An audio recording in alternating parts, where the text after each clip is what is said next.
Fournette, who gets met right away by Boston. And he's going to be a yard shy of a first down. Yeah, they just had trouble getting lined up on that one, and they left after the whistle. Just a fraction. Attitude, Darryl. Third and short. They will pitch it coming near side. It's Fournette who's got it, and then some, tiptoeing in bounds, and a big gain on a 3rd and 1. Fournette down to the 30. A little run here. He really has. We mentioned against the Giants that was a 100-yard rushing performance against Tampa Bay's defense, and a lot of that was Wayne Gallman. Fournette remains in the game in the backfield. They'll give it to him. Has to go up inside and still backpedaling his way. The pile continues to move down to the 26. So Fournette gets 4. Tyre Whitehead is back in the game for Carolina, number 52. Remember, he was injured earlier, so that's good news for them. On 2nd down on the fake, Brady stands in, back leg throw, perfect timing. It's Brady. And Cameron Brate has his 2nd catch down to the... He'll give teams extra yardage at the end. 11th play of this drive coming up. Fournette. And met with some resistance, but still chugging away to get 3 yards.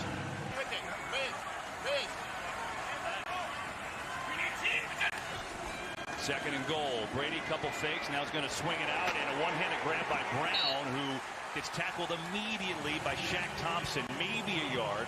3rd and goal coming up.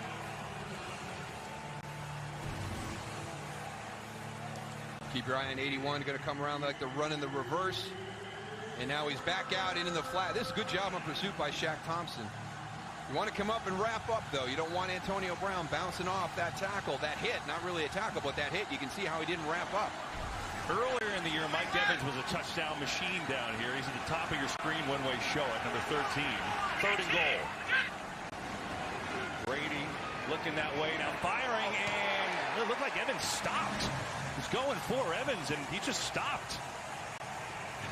And Rasul Douglas wants offensive pass interference by Trent Scott right there, springing DJ Moore for the touchdown. And they've been rotating, so now Dennis Daly comes into play. They've been trying to rotate just to kind of keep that side fresh. You see Scott on the bench right now as they will run it to Davis, gets through the initial line, and Mike Davis spins his way out to the 31 for a gain of 6. And you can see why Joe Brady fielded last week against Kansas City together.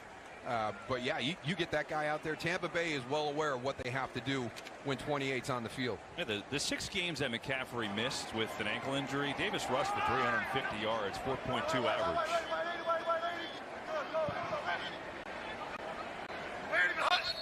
And this play is blown dead. That's because Carolina took their first timeout.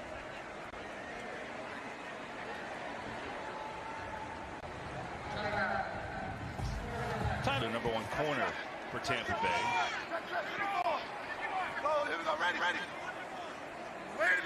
On 2nd down, here is Curtis Samuel who gets it, and there's not much there. A yard for Samuel, who gets a carry. His 2nd take brings up a 3rd down and short.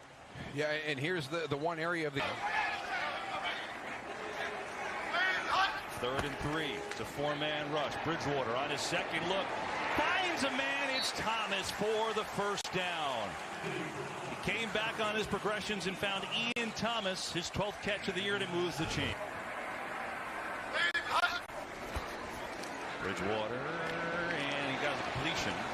It's Anderson this time, up to the 44. He's got 5. So I go back to the first matchup, Darryl, week 2. A lot of pressure from Todd Bowles, which he normally does. He blitzes. There are some similarities there, so perhaps a similar way to try to defend them. On the run game to Davis, can't find the lane, bounces outside, first down. Mike Davis, good hard running. He's into Tampa Bay.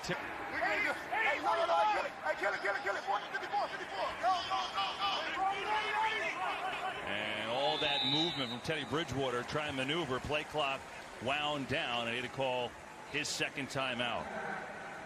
Now Rodney Smith in the game. Panthers just signed him yesterday as a free agent. He's in the backfield. And guess what? He's going to get it. And Smith has a couple good blocks and a solid run. He's going to pick up 6 yards. So Matt Rule, talk about the colleges that he turned around. Comes to that time, the blitz came from Kevin Minter, untouched. And we get a penalty flag as well. One in the league, came with it there. Yeah, stacked behind Jason Pierre-Paul, and you know, I don't know if they lost him in the count. Foul, roughing the passer, defense number 51, 15-yard penalty, first down. You can see it on that replay. Now, if he lowers his crown and hits Teddy Bridgewater, absolutely. But that looked to me like Kevin Minter really kind of did it right. Kept that face mask up and saw what he hit. The old saying that you have in the locker room. It's a big penalty, obviously. Instead of a sack, now it's a 1st and 10 from the 28 as they get it to Samuel and dragged down with one hand by Devin White for no gain. Well, that's the challenge. When you run against Tampa Bay, because of Devin White, because of Levante David, they are very good sideline to sideline, inside out. You really want to kind of get after them downhill, get some of that old gap scheme, you know, trap and pull and get people up, get a lot of big bodies coming straight downhill and take away their speed, their athletic ability to run from the inside out to the sideline.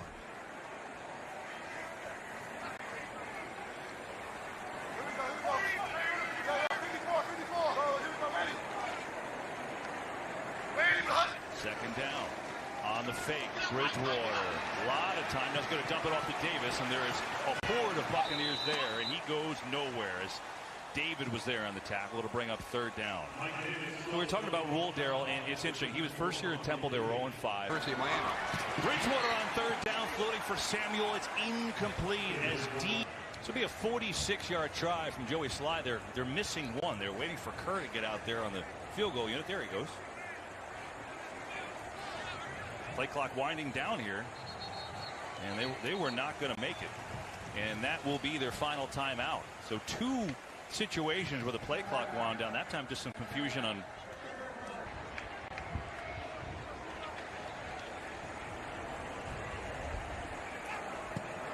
and Sly drills it right down the middle.